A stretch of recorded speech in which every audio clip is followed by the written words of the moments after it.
Woke up hungry? Then let's cook banana oatmeal.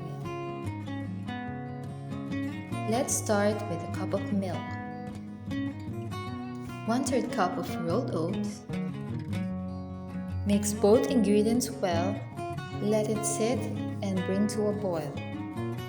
At this point, we can reduce the heat. And now we can add in our frozen bananas. Adding bananas to oatmeal makes it creamier and sweeter without processed sugar. Now let's continue to stir this until we see the frozen bananas melt into the oatmeal mixture. Now look at that creamy goodness. Are you excited to eat? Now choose your prettiest bowl to plate.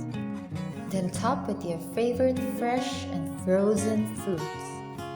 Lastly, we add some nut butter for that added protein.